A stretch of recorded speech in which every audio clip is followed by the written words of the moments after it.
This is an open letter to the British Broadcasting Corporation, which is BBC. And from where I am reading this letter is being stated as copied. But where I found this original letter is at the platform of More. If we know the antecedent of More, you know, before I used to call him God sent to help the Biafrans. Before I said before, not until he started to misbehave. We are going to read the letter, but let me tell you all about this letter. This letter emanated from the office of Donald J. Trump, special advisor. When they heard about the incident, or rather what we call Surviving Biafra, which is a program being aired, published by BBC, British Broadcasting Corporation, in a bid to make sure that they bamboozle the whole world into believing that Ojukwu and Biafrans are the one who rebelled that started the civil war. So the content of this letter, from all I understand, not minding that the person who posted it on his platform have made some couple of edits. You know, say all these people, they post a lot of things. So for me to get this message from More page is somehow difficult, you understand. I've tried to find it because somebody sent it to me yesterday. I don't know what I'm doing, and I decided to delete something. I deleted all. So looking for the message again, my brother, it's just like going to America with leg. But notwithstanding, let me just try all I can to make sure that I read this message, because I feel it is very, very important we hammer on this message so that other dignitaries out there, other countries who are trying to maybe they want to believe that what will I call it, that documentary from BBC, at least from this letter they will begin to have and I mean they begin to think twice. You see the reason why they tell you that social media is a game changer. Yes, it is a game changer in this 21st century, because social media controls what you see, what you hear, and what you know, one way or the other. Let me put it that way. But let me not waste much of your time. There is another interesting headline here, which we are going to join the message together, which says, and I quote, "Breaking Peter Obisu's kinsman, Kenneth Okonkwo." You see, permit me to use this word, despite the fact that I'm not interested in Nigerian politics or whatever they do there, but permit me to use this word that what I said, we are not yet serious about this our struggle of 18, my brother. I'm a kind of not being too harsh to my people, not being too sentimental, but the truth be told, we are not yet serious. Let me put it this way. Some people will bring this argument now. After all, they are all politicians and we don't have anything to do with politics. But let me just put it this way. The same people who is attacking P2B, the same people who is attacking Mazen Nnamdi Kanu, the same people who fight against Simon Ekpa, and the same people who are still fighting against Ngozi Arabeze are the same category with Kenneth Okonkwo. If you are condemning Ijele, condemning Lolo Nneka, you condemn Owazirike for this blatant nonsense video he made the last time I posted on my platform. My people, please, I want to use this opportunity to tell all of you who watched that video and feel angry, I am very, very sorry. And even the video, you know, the video is about 20 something. So I just watched some part of the video and I thought this man was making sense, and I decided to bring the video to my platform. The message have been programmed already, so deleting it, my brother, you that have seen or you see the waiting, you may feel like, oh, this guy is not serious. Why is he putting and deleting? If not, I would have deleted that video. You see nonsense this man vomited from his mouth. So anywhere you are categorizing Ijele, you are categorizing Ukenguruago, Lolo Nneka, Imara Madu Abagu, Ogechukwu Nkere, Akparawa, Vam, Eunice PB, one you shorten France, my brother, join Kenneth Okonkwo there. Let's take it this way, please. I am sorry. Let me just use a little bit of your time to explain this message. Let's take it this way. If let's say Tinubu is not doing well, but have you ever seen any Yoruba man who came out to, a kind of concoct allegations against Tinubu? What they know is a typical lie. What they know is a typical propaganda the right side know. Have you ever seen any other man who will come out and begin to condemn Atiku? No. there is a room for critics, but concocting lies upon your own brother, the same thing they are doing to Mazi Nnamdi Kanu. So you can as well agree with me that we are not ready. We are confused people. It's either you believe it or not. We are confused people. Tell me any of the people that from the south is supporting P2B, whether it's going the right way or the wrong way. I am not saying we should be supporting evil. Please don't get it twisted. But other peoples are supporting their own, no matter how bad their own is. Imagine Yorubas campaigning for Tinubu, not minding the number of people that have died under Tinubu's watch. Let me tell you that the number of people that have died in 8 years of Buhari, who is even the one who welcomed these Fulanis, my brother, they never die. I mean, you can never use it to compare what is dying now. Every blessed day, hundreds, people are dying in hundreds. People are being kidnapped in hundreds.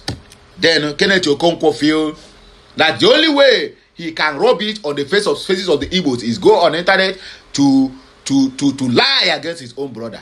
Critics is welcome in politics. But when you want to criticize people, please do it with your own evidence so that tomorrow it will not backfire. Okay, now, already go 5 billion naira suit, right, against him. Let's see what happens in the coming days. Anyway, let us read this letter from the government of US to the British Broadcasting Corporation, which is titled Surviving Biafra. This open letter will serve as a protest to recent attempts to continue to parrot a lie about Biafrans, especially Igbo Biafrans. This is about your recent partial and biased documentary, Surviving Biafra, in which you pretended to have done some journalist work. Then here in bracket he quoted as saying, copied from Really More. Okay, you have already seen it. So he might make some changes so that this platform will not flag it as copyright. So let us just understand it when we get to that area. Even though we could not stop the release of such a propaganda work dressed as journalism, this open letter will serve as a total rejection of your subtle attempt to resurrect the seed of tribal friction you buried during every election cycle and to try to paint Biafrans as people deserving of the gruesome killings levied against them unjustifiably. The title Surviving Biafra is a semantic that implies that Biafra was an object of survival, a life experience that involved the totality of all the challenges, including the inadequacy of propaganda narrative. It was vastly known that the BBC was a propaganda tool of the British government, a role that it plays, it still plays regrettably till this moment. It is therefore with every ounce of self-awareness that I find it quite intriguing that the BBC could want to tell a story about Biafrans without the Biafrans in quote, in a Nigerian election cycle using the children of Yoruba soldiers who murdered Biafrans while craftily omitting the part it played. It is well known that the BBC, before the advent of social media, had a monopoly of news. After proper consideration, we vehemently oppose the propaganda documentary because the BBC was unable to pass the integrity, credibility, and maturity test, since it masterfully left significant and important part of the genocidal war without telling how it incited tribal hatred against Igbo Biafrans since 1945 that reached its peak in 1966. The BBC also deliberately ignored the Aburi Accord and the shameful role Britain played by advising Yakubu Gowon to go to war instead of delivering on the agreement he accepted in Ghana. Neither did the BBC explain that the military coup was mischaracterized an Igbo coup and happened due to political turmoil in the western part of Nigeria. It is therefore pertinent, after careful consideration, to state unequivocally that the BBC lacks the moral latitude to tell the Nigerian story when there is no remorse shown by acknowledging that the BBC played an audacious and ignoble rules that set off the unpleasant chain reaction resulting in millions of deaths of mostly Biafran children and women. Cease and desist from producing anything, whether for entertainment or educational purposes. Biafrans until you purge your guilt by at least rendering an apology for your infamous contribution to the genocidal war and the general ethnic and tribal tension in Nigeria in order to avoid future legal redress. There may be one in future to hold you accountable. Your cessation of propaganda, narrative, and apology may still not insulate you from one. This message is being broadcasted, or rather published, by Family Writers Press International. So they copied it from really more Facebook and X handle. Peter Obi sues Kenneth Okonkwo. Okay. Peter Gregory Obi, presidential candidate of the Nigerian Democratic Congress and former governor of Anambra State, has dragged his former loyalist and kinsman Kenneth Okonkwo to court. A suit made by Peter Obi's legal counsel dated June 9 of 2026 and signed by Chief Alex AGCM SAN of Alex AGCM SAN and Company, Madiba Chambers, described Okonkwo's allegations as fabricated and damaging. Recall that the Nollywood actor turned lawyer and politician Okonkwo had alleged that Peter Obi and others had collected a bribe of 10 million naira from House of Representatives aspirants. However, Peter Obi's legal team said the claim is false. According to the legal document, Okonkwo stated in substance and effect: A, that our client, Mr. Peter Obi, together with the leaders of the Nigerian Democratic Congress, NDC, in the Southeast, informed the party's aspirant that any person seeking to contest as a member of the House of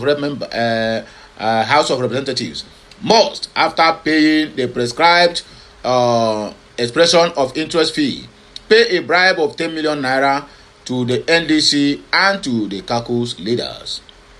The document further outlines additional claims made by Obi during the broadcast, noting his assertions.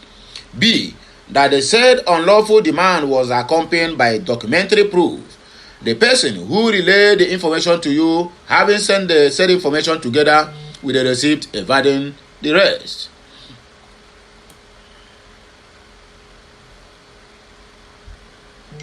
Okay, according to the information, proof, the person, okay, having sent the said information together with the received evidence the payment. Okay, see that our client personally wrote and compiled a list of the party's candidates from his hotel room at the John Wood Hotel. D, that he warned the said aspirant that our client is going to scam them. E, that our client travels abroad to collect money from people, and that our client and the leaders of the NDC in the Southeast are perpetuating criminality.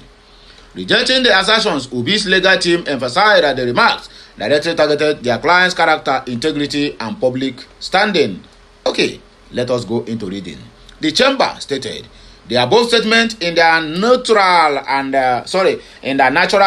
ordinary meaning and by necessary implication falsely and maliciously represent our client as a person who demands, solicits, organizes, and collects bribes, who extort, defraud, and swindles political aspirants of their money, who is a fraudster, a scammer, and a dishonest political actor, and who in concert with others is engaged in criminal conspiracy and is actively perpetuating criminality.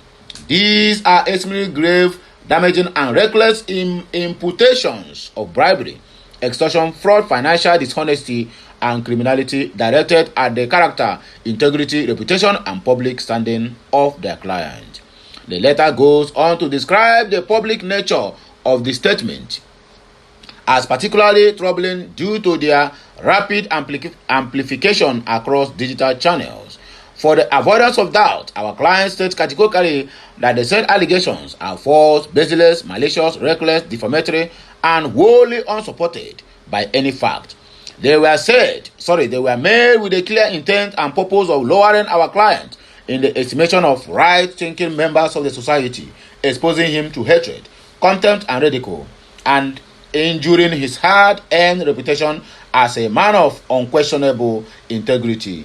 A statement and a political leader. It is particularly disturbing that the said statements were made by you on live televisions and were thereafter published, or rather republished, broadcast, and widely circulated through online and social media platforms, including video sharing platforms where such falsehoods spread rapidly and assume a life of their own.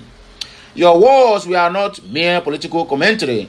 They crossed the permissible bounds of fair comment and constituted a direct assault on our client's person, integrity, image, and reputation.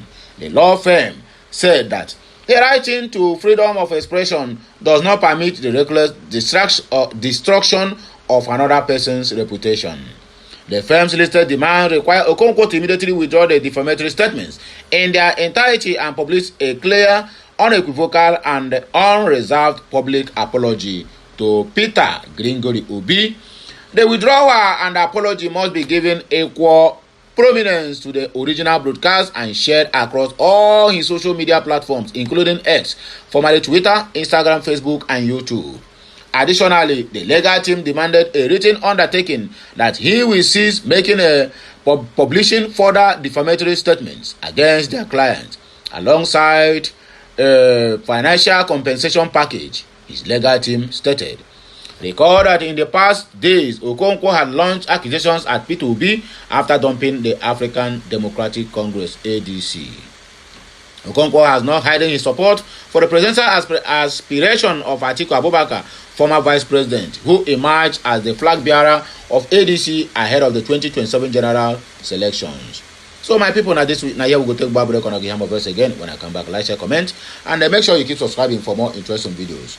And I go see me again when I come back. Catch you next time.